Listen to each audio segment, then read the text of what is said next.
Hi, this is Alex, the dev for Neolithic. This is just a short video for the Kickstarter and Discord guys because the functionality that I've been working on lately is a little hard to show in screenshots. So I just started a new game. There have been so many changes since the last gameplay videos that I can't really list them all here, but you can probably see quite a few of them just looking around, but I'll try to go over some of the bigger developments over the last few months. I really meant to replace the temporary map video, so I'll do that here too. Those who have played the old versions will notice that there's no map screen anymore. Instead you just keep zooming out and the whole world is rendered in one scene. I think this way it's a lot smoother and a lot more immersive, and it really gives you a good idea of the true size of the map. I've turned on a cheat here so you can see a bit more of the map, but usually you'll only see a small area when you start the game. So once we've decided on a location with lots of wildlife and trees, we can now clear burn an area for building. So these plants won't grow back, but now our regular plants will actually grow back slowly. In the background you can hear some of the voice work. It's still early, but we've been lucky enough to find someone who's actually been translating into ancient Sumerian for us, which is pretty unbelievable I think, and definitely not something that I thought would be possible from the outset, so I'm pretty happy with that. One of the big goals for the upcoming testing round was to deepen the early game and make it a lot more realistic, as that was really one of the strengths of the game but kind of skipped over in earlier builds. So a lot of the recent developments have been to put more focus on hunting and foraging and basic things like building houses, crafting items and harvesting resources.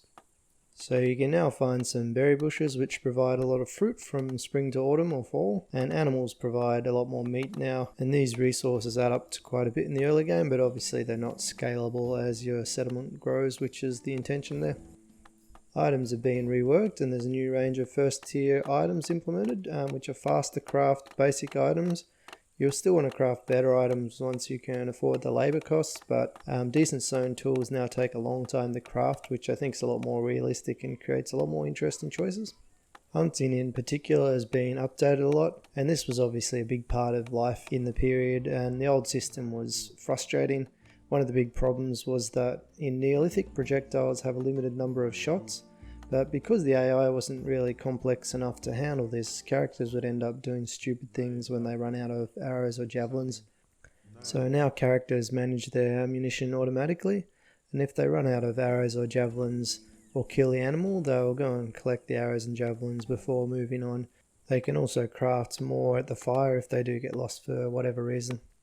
Animals can now attack your characters too, especially if you attack them first, so you want to make sure you don't start too close to lions or elephants, and make sure that you have enough manpower before you decide to take them on. The animations are a little off angle here, and that's because the movement system changed, which I'll be fixing in an update. Hunting is a slow process and animals often get away. Characters with high finesse will be more accurate, while strong characters can throw javelins further and do more damage.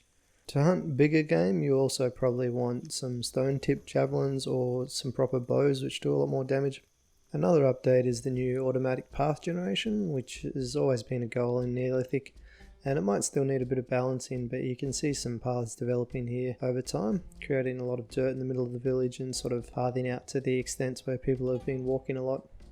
Overall, the passage of time has been rebalanced and reworked quite a lot.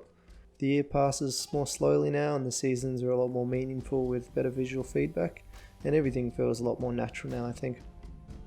Lastly, I just wanted to say thanks again for being so patient and for all the support people have been offering. It has been a really tough year and things have been frustratingly slow at times, with schools being closed for most of the year.